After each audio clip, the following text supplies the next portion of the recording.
Good morning. This is class 12th biology, and in our previous video, we have discussed the megasporogenesis, and we have discussed that how functional megaspore give rise to this embryo sac, which is a 7-celled 8-nuclei structure.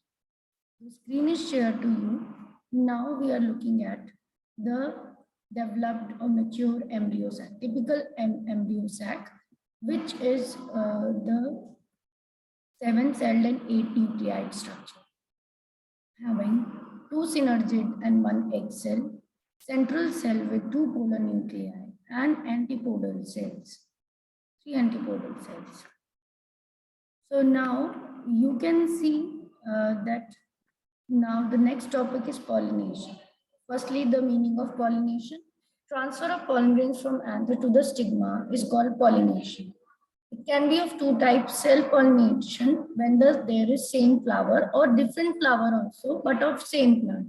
Then we consider it as the self-pollination because genes are same, plant is same, so self-pollination considered.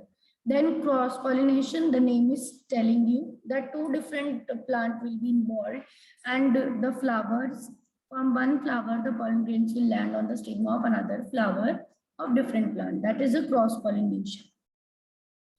Now, autogamy, deuterogamy are the 2 types of self-pollination. Pollination in the same flower is autogamy. Deuterogamy is the different flowers of same plant. Then autogamy is promoted by 2 kinds of flower, chasmogamous flower and clastogamous flower. Chasmogamous flower having exposed parts, productive parts like anther and stigma are clearly visible. Clastogamous flowers are the flowers which are mostly in the bud condition.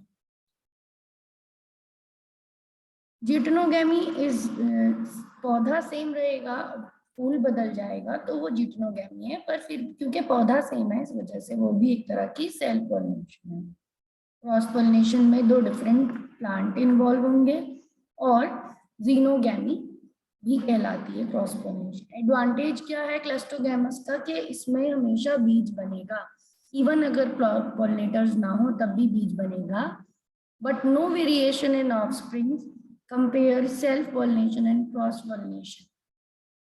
इसमें कोई variation नहीं होता, जैसे कि आप देखते हैं कि सेल्फ पॉलिनेशन में भी वेरिएशंस होते हैं एंड क्रॉस पॉलिनेशन में वेरिएशन होते हैं, बट क्लस्टोगैमस फ्लावर क्योंकि बड कंडीशन में ही रहते हैं उनमें कोई भी वेरिएशंस इतने नहीं आते क्योंकि सेल्फ फर्टिलाइजेशन हो रही है.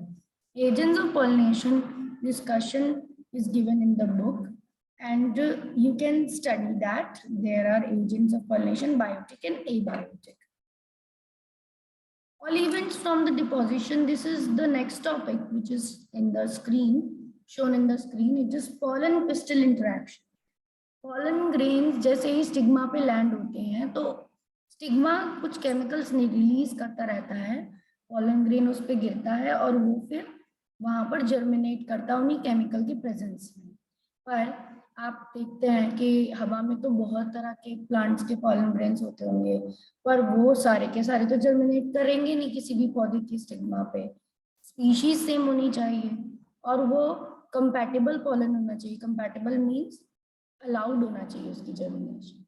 तो यही पूरे सीक्वेंस ऑफ इवेंट जो स्टिग्मा पे पॉलन ग्रेन फॉल करने के बाद उसकी पॉलन ट्यूब बनने तक के सारी इवेंट्स हैं, इनको पॉलन पिस्टिल इंटरैक्शन कहते हैं. तो आप डेफिनेशन में देख रहे हो उसकी meaning. All events from the deposition of pollen grains on the stigma till the entry of pollen tube into the ovule is pollen pistil interaction. Identification of compatible same species or incompatible other species pollen grain by stigma. पहले इसमें identification करनी होती है सही वाले pollen grains. Then उसके बाद उसकी अलाउ करी जाती है ग्रोथ. डायनेमिक प्रोसेस है जिसमें pollen recognition followed by promotion और inhibition of pollen grain करी जाती है. कंटिन्यूअस डायलॉग केमिकल इंटरैक्शन करता है, चलता रहता है, इसीलिए डायनेमिक बोला. Dynamic word is active word. Continuously interactive process is dynamic process. फिर रिकॉग्निशन करने के बाद या तो प्रमोशन होगा, अगर अलाउड पॉलन है तो प्रमोशन होगा, अगर दूसरी स्पीशीज का पॉलन ग्रेन है तो नॉट अलाउड होगा, तो रिजेक्ट हो जाएगा। रीजन क्या है? इनपुट इंटरेक्शन का केमिकल इंटरेक्शन है ये पॉलन और स्टिग्मा के बीच में। Compatible pollen grain will only be allowed. Now formation of pollen tube. Germination से हम क्या समझते हैं? जर्मिनेशन से हम यही समझते हैं कि पॉलन ट्यूब बनना through germ core. Pollen grain का स्ट्रक्चर आप जानते हो, सर्कुलर है और एक जगह वहां पर थोड़ा सा डिप्रेशन है क्योंकि वहां पर एक्साइन नहीं होती। बाहर की जो एक्साइन है वो थोड़ी स्पाइकी होती है बहुत ज्यादा, जैसे मैं बना रही हूँ, पर एक जगह वो एब्सेंट होती है। एक जगह उसमें आउटर लेयर ना होकर सिर्फ इनर लेयर इंटाइन होती है। तो ये इनर लेयर है, ये इंटाइन है और आउटर लेयर एक्साइन है। एक्साइन बहुत टफ है because it is made of sporopollenin. तो इसके अंदर दो सेल्स होते हैं, बिगर वेजिटेटिव सेल और उसका न्यूक्लियस होता है वेजिटेटिव सेल का, जिसे ट्यूब न्यूक्लियस कहते हैं, स्मॉलर जनरेटिव सेल। और यहाँ पे ग्रोथ होने के बाद इंटाइन में एक पॉलन ट्यूब बनती है, इसी को बोलते हैं पॉलन जर्मिनेशन, जिसमें ये वाला न्यूक्लियस ट्यूब न्यूक्लियस, ये ट्यूब न्यूक्लियस है TN, tube nucleus will move forward, ये आगे बढ़ता है और ये ट्यूब न्यूक्लियस आगे आगे चलता है और यहाँ पर टिप पे रहता है। ये पूरा किस में जाएगा? It will be going deep down into the ovary, flower की ओवरी तक पहुंचेगा। तो यही बोला जाता है पॉलन जर्मिनेशन। तो टू सेल कंडीशन में जो पॉलन ग्रेन्स रिलीज होते हैं, जनरेटिव सेल एक होता है उनमें जो डिवाइड करता है ड्यूरिंग द पॉलन जर्मिनेशन। जब पॉलन जर्मिनेशन हो रही है तो वो डिवाइड करेगा generative cell. Generative cell divide होकर दो मेल गैमेट बना लेता है और इस ग्रोथ ऑफ पॉलन ट्यूब के दौरान। और जो थ्री सेल कंडीशन वाले पॉलन ट्यूब है उनमें ऑलरेडी टू मेल गैमेट्स होते हैं बिगनिंग में, स्टार्टिंग में, फ्रॉम द बिगनिंग। ये डिफरेंस है टू सेल्ड और थ्री सेल्ड पॉलन ग्रेन में। जब वो ओवरी तक रीच हो जाएंगे तो वो ओव्यूल के अंदर पहुंचेंगे माइक्रोपाइल ओपनिंग के थ्रू एंड एंटर कर देंगे वन ऑफ द सिनर्जिड। एक सिनर्जिड में वो एंटर हो जाते हैं। तो this is the steps, these are the steps. Artificial hybridisation अब नेक्स्ट टॉपिक है। हम देखते हैं कि प्लांट की बहुत सारी वेराइटीज डेवलप हुई है। हम ये देखते हैं, हम न्यूज़ में आता है कि तरह तरह के अच्छी यील्ड करने वाले वैरायटी वाले बीज अवेलेबल हैं फार्मर्स के लिए। क्रॉप इम्प्रूवमेंट हुआ है। तो ये सब इम्प्रूवमेंट प्रोग्राम जो है वो आर्टिफिशियल हाइब्रिडाइजेशन के थ्रू पॉसिबल हुए हैं। फार्मर्स ने पहचाना कि कौन से दो प्लांट्स उन्होंने सिलेक्ट करे, या फिर एक्सपेरिमेंटर, बिकॉज यहाँ ये डेवलप किए जाते हैं एग्रीकल्चरल इंस्टीट्यूट्स में। तो वहाँ पर एग्रीकल्चरल साइंटिस्ट होते हैं, वो पहचानते हैं कि पर्टिकुलर क्रॉप में से कोई प्लांट जिसमें कैरेक्टरिस्टिक एग्रोनॉमिक कैरेक्टरिस्टिक्स बहुत ही ज़्यादा एक्सीलेंट है, वो पर्टिकुलर प्लांट को फीमेल प्लांट और दूसरे प्लांट को मेल प्लांट बनाते हैं और उनके पॉलन ग्रेन्स को वो आर्टिफिशियली हाइब्रिडाइज करते हैं। मेथड क्या रहता है? यहाँ पर कुछ स्टेप्स जैसे कि इमैस्कुलेशन, बैगिंग और टैगिंग उनको किया जाता है। तो यहाँ पर इस स्लाइड में हम यही डिस्कस करते हैं अभी। क्रॉप इम्प्रूवमेंट प्रोग्राम में एक्सपेरिमेंट को यूज करके डिजायर्ड पॉलन ग्रेन को पॉलिनेशन की जाती है। स्टिग्मा को प्रोटेक्ट किया जाता है कंटामिनेशन से, अनवांटेड पॉलन ना गिर जाए उस पर, अनवांटेड पॉलन जर्मिनेट ना हो जाए, तो उसके लिए बैगिंग की जाती है।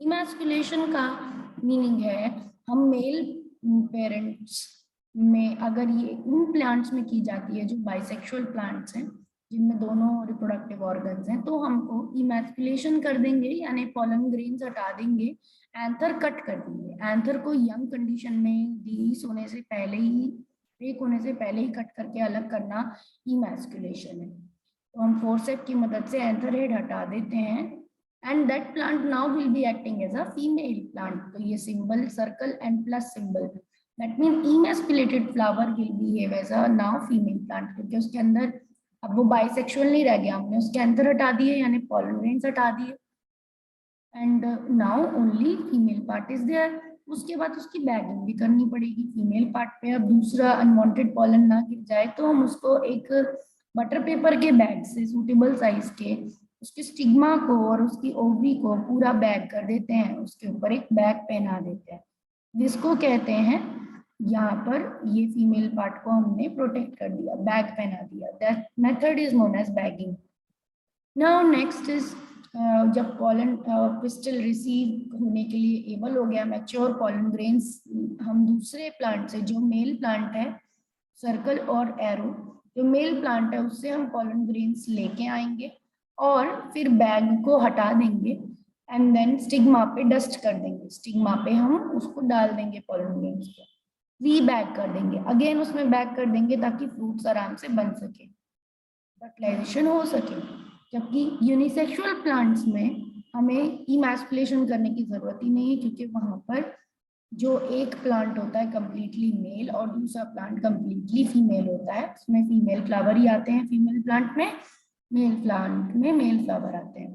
स्टिग्मा बिकम्स रिसेप्टिव, तो बस हम मेल फ्लावर से पॉलन ग्रेन्स लेकर उस पर डस्ट कर देते हैं और ये आर्टिफिशियल हाइब्रिडाइजेशन हो जाती है। यहाँ आप देखेंगे डायग्राम के थ्रू कि स्टिग्मा के ऊपर पॉलन ग्रेन आपको दिख रहा है और वो पॉलन ट्यूब बना रहा है जर्मिनेट के। इसमें 2 ब्लू कलर के स्पर्म्स डाउन साइड में जा रहे हैं, downwards till it reaches ovule. There are many ovules and ovules के अंदर ये जो ट्यूब न्यूक्लियस रेड कलर का आ गया अंदर पहले, फिर दोनों स्पर्म आएंगे, एक स्पर्म एग के साथ फ्यूज कर गया और दूसरा स्पर्म पोलर न्यूक्लियाई के साथ फ्यूज कर गया। तो बिकॉज यहाँ पर दोनों अलग अलग फ्यूजन हुए तो ये डबल फर्टिलाइजेशन का एग्जाम्पल हो गया। और नीचे इनके स्टेप्स भी दिए हुए हैं। पोलन ग्रेन पहले अटैच हुआ, अडेयर मतलब स्टिक हुआ स्टिग्मा से, इसमें 2 सेल्स हैं, जनरेटिव सेल है और ट्यूब सेल है। यहाँ पर दिख रहा है आपको, न्यूक्लियस भी दिख रहा है। Pollen tube grows into the style में वो ग्रो हुई, ये ट्यूबुलर पार्ट स्टाइल है, इसमें पॉलन ट्यूब आपको रेड कलर की ग्रो होती हुई दिख रही है, it is pollen tube and ये ग्रो हो रही है। और इसमें इनसाइड में पॉलन ट्यूब में 2 स्पर्म्स भी ट्रेवल कर रहे हैं, these are 2 sperms. Then pollen tube ने ओव्यूल को पेनिट्रेट कर दिया है और माइक्रोपाइल के थ्रू अंदर आ गई है। And here you can see one sperm is fused with polar nuclei, another sperm is fused with the egg cell.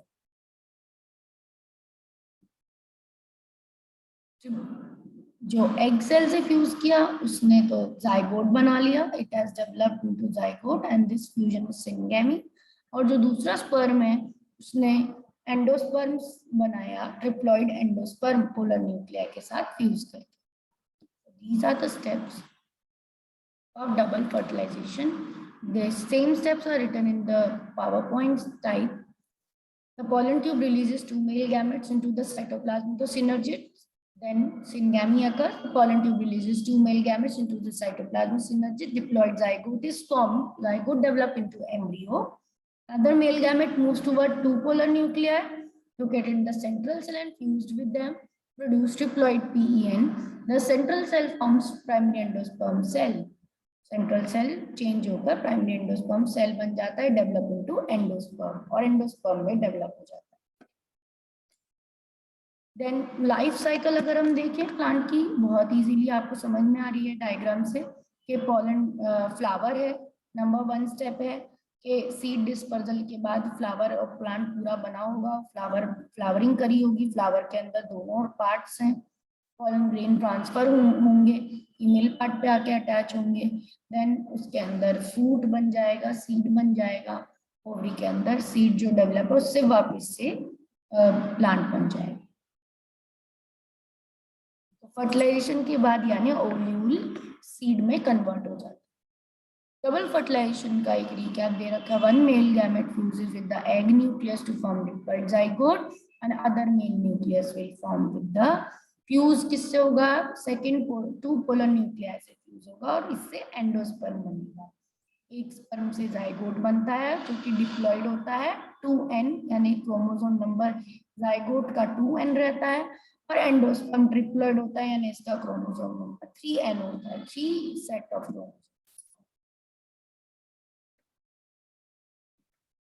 Post fertilisation events, double fertilisation के बाद एंडोस्पर्म और एम्ब्रियो डेवलप होता है और मैच्योर होता है, मैच्योरिटी आती है ओव्यूल में और ओव्यूल बन के सीड बन के तैयार हो जाता है और ओवरी मैच्योर होके फ्रूट में तैयार हो जाती है। फर्टिलाइजेशन के बाद ये होता है, इन्हीं इवेंट्स को पोस्ट फर्टिलाइजेशन इवेंट्स कहते हैं। इसमें हमें 3 चीजें पढ़नी है, endosperm development, embryogeny, embryo development that means seed formation. Endosperm development primary endosperm cell से बनता है। ये ट्रिपल फ्यूजन से जो पीईसी बना है इसी में एंडोस्पर्म बनेगा और पूरा एंडोस्पर्म की प्लॉइडी 3n होगी। सीड फॉर्मेशन में एंडोस्पर्म न्यूक्लियस 3n डिवाइड होगा एंड एंडोस्पर्म जब डेवलप हो रहा है सीड बनने के अंदर उसके अंदर एंडोस्पर्म भी डेवलप होगा और एम्ब्रियो भी, तभी उसी के वही सीड में कन्वर्ट होता है। तो एंडोस्पर्म तो प्राइमरी एंडोस्पर्म न्यूक्लियस जो 3n है उसके डिवीजन से बनता है और ये इसीलिए जरूरी है सबसे पहले बनना क्योंकि यही एम्ब्रियो को डेवलप होने के लिए फूड देती है। एम्ब्रियो स्ट्रक्चर तभी बनेगा जब एंडोस्पर्म बने। एंडोस्पर्म क्योंकि न्यूट्रिटिव टिश्यू है एम्ब्रियो डेवलपमेंट के लिए, तो endosperm development take place first.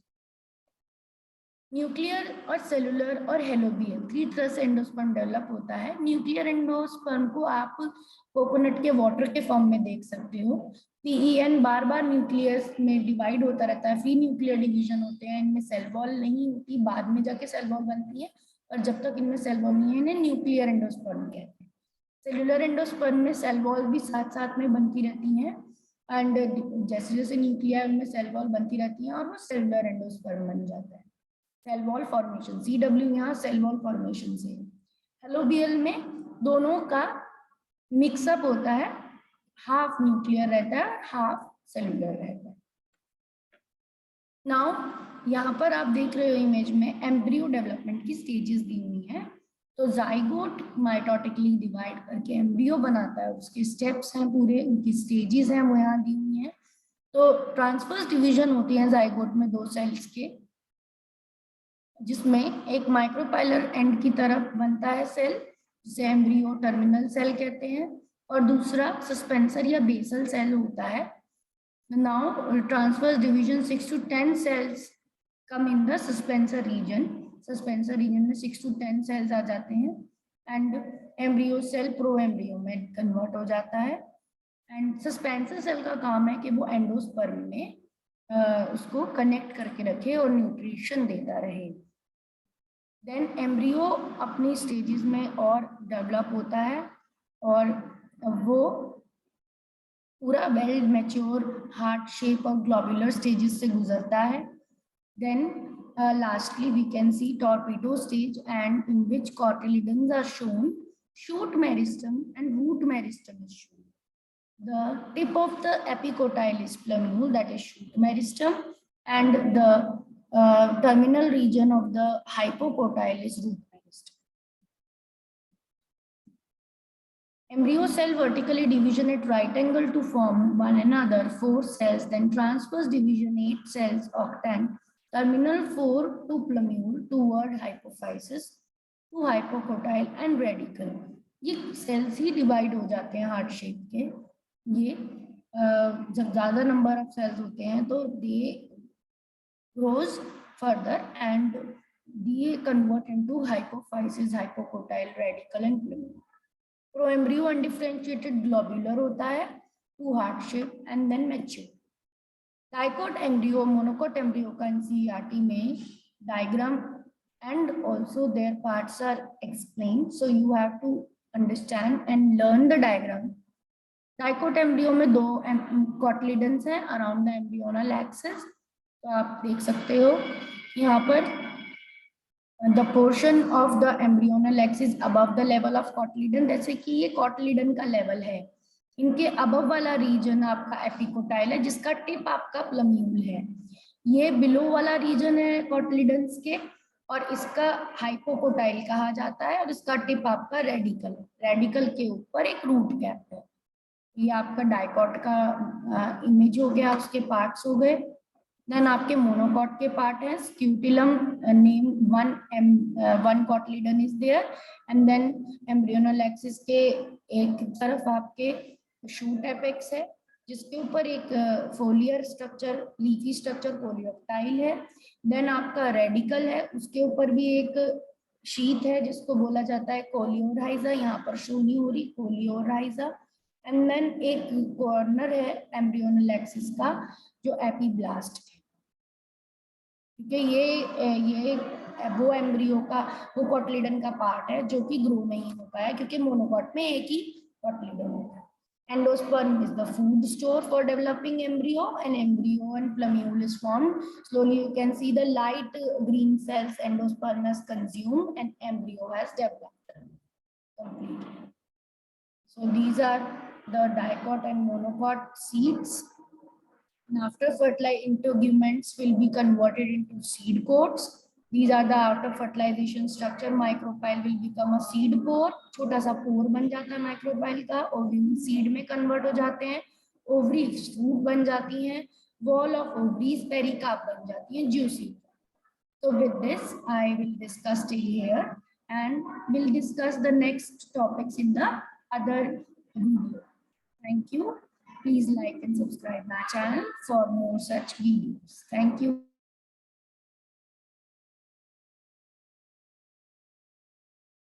Thank you, everyone.